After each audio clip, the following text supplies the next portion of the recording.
श्रीरामपूर तालुक्यातील किंवा राहता तालुक्यातील मागच्या काही दिवसांमध्ये रात्री ड्रोन फिरवण्याचं काम सुरू आहे. आता मी काल श्रीरामपूरला होतो, काही लोक आपल्या मतदारसंघातील मला भेटली. प्रचंड भीतीचं वातावरण आहे आणि ज्या भागात ड्रोन गेले तिकडे चोरीचं प्रमाण वाढलं.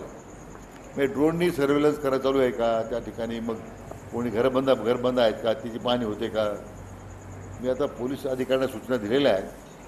पुण्यामध्ये सुद्धा अशा प्रकारे काही प्रकार घडले, त्यांनी मात्र त्या ठिकाणी स्पेशल मला वाटतं गन्स घेऊन ते ड्रोन पाडण्याची प्रक्रिया केलेली आहे.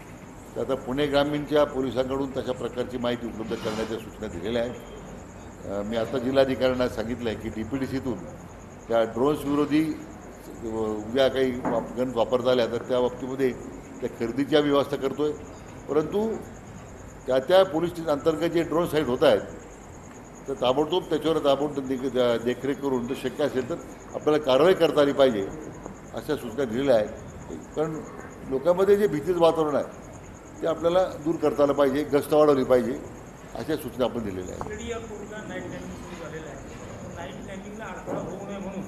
या 24 किलोमीटरच्या परिघामध्ये लेझर जे आहे डीजेवाले लेझर आकाशामध्ये टाकतात त्याच्यावर बंदी घालण्याची नोटिफिकेशन निघालेलं आहे. परंतु आतापर्यंत त्यांच्या कुणावर कारवाई झालेली नाही. माहिती घेतो मी, मला याची कल्पना नाही आहे. पण तुझं विमान सुरक्षिततेचा प्रश्न असेल तर कुठली तडजोड होणार नाही, मी आपल्या खात्री देतो.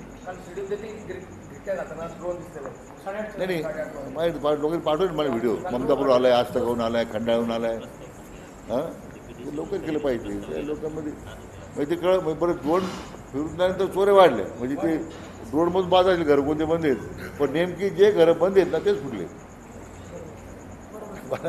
ऑफ द रेकॉर्ड फोन पूर्ण का तुम्ही.